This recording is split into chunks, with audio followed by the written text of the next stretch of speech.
बांग्लादेश ने जी जो इंडिया को हराया है, बिल्कुल मैं कहता हूँ आउटस्टैंडिंग है बांग्लादेश की परफॉर्मेंस। जिस तरीके से उनकी फुटबॉल टीम हो गई, क्रिकेट टीम हो गई, ये बहुत ज़्यादा यानी कि अपग्रेड हो चुके हैं।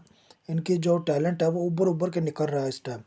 और इंडिया को मज़ा चखा चुके हैं। फुटबॉल में 1-0 से हरा दिया, इधर 194 जैसा पहाड़ जैसा रन बनाया। और इंडिया बना भी चुका था, उसके बावजूद वो बड़े आराम से उन्होंने 2 रन बनाए और वो जीत गए। अब बांग्लादेश को इस वजह से मैं सबसे ज़्यादा हाई रेट करता हूँ क्योंकि ये एक ऐसी टीम बनने जा रही है, जो मुझे लगता है आने वाले टाइम में ये बहुत अच्छी टीम साबित होगी। तो ये लोग मज़ाक उड़ाते हैं कि ये बड़ी टीमों का मुकाबला नहीं कर सकती, लेकिन अब नज़र आ रहा है इंडिया के मुँह पर 2 दफ़ा तमाचा मार चुके हैं। स्पोर्ट्स के अंदर फुटबॉल हो, क्रिकेट हो, फैबुलस आउटस्टैंडिंग है। इसी के साथ बांग्लादेश की जो क्रिकेट है वो कहीं मुझे पीछे जाती हुई नज़र नहीं आ रही, क्योंकि उन्होंने प्योर अपनी टीम खिलाई है।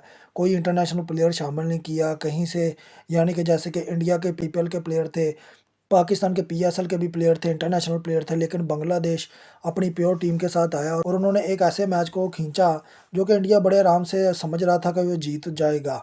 लेकिन क्यों ना कि अगर देखा जाए कि सुपर ओवर तक ये मैच कैसे गया, वो भी मेरे ख्याल में बांग्लादेश की मिस फील्डिंग की वजह से हुआ। कि बांग्लादेश की सबसे बड़ी गलती ये हुई कि आखिरी बॉल पर एक बॉल पर उन्होंने 3 रन गलती से निकलवा दिया, यानी कि बॉल हाथ से ड्रॉप हुआ, जिसके बाद 3 रन बड़े इजी निकल गए।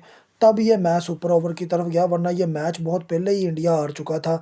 इंडिया सुपर ओवर में जाने के बावजूद जितेश, जो कि अपने आप को बहुत हाई रेट करता है, आरसीबी में भी खेल चुका है और वो समझता है कि वो दुनिया भर का सबसे अच्छा बल्लेबाज है, जबकि सूर्यवंशी आ सकता था, लेकिन उसने उसको बाहर बिठाकर खुद आकर जितेश ने बैटिंग की और जिस तरह से बैकयार्ड पर शॉट मारने की कोशिश की आपके सामने है।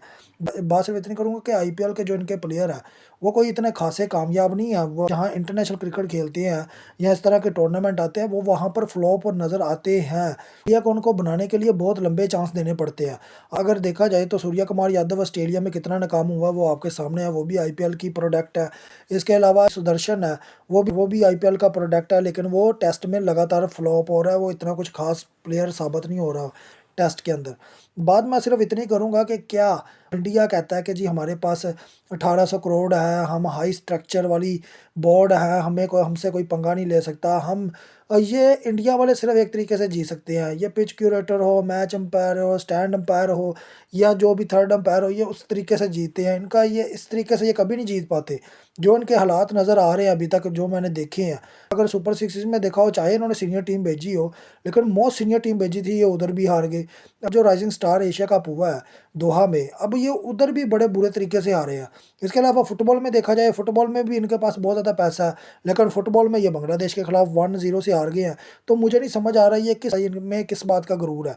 गुरूर उस बात का होना चाहिए कि अगर आप में कोई टैलेंट हो, आप उभार रहे हो, आप में वाक़ई वो हुनर हो, लेकिन मुझे कहीं इंडिया में वो हुनर नज़र नहीं आया और इंडिया बांग्लादेश से हार कर बाहर हो गया इस एशिया कप से। इससे बड़ी उनके लिए मेरे ख्याल में लानत नहीं हो सकती, क्योंकि बांग्लादेश से हारना ना उनकी वो राइजिंग टीम से, तो मेरे ख्याल में ये इंडिया के लिए बहुत सर्द दर्द अब आगे बढ़ने वाला है, क्योंकि ये साबित हो जाएगा कि इंडिया सिर्फ फिक्सिंग के ज़रिए से जी सकता है, विदाउट फिक्सिंग ये नहीं जी सकते। उसका ओडीआई वर्ल्ड कप देखा जाए तो वो आपके सामने है, उसमें किस तरीके से मिलावट की गई, उसके बाद जाकर वो जीते। आगे आप खुद समझदार हैं।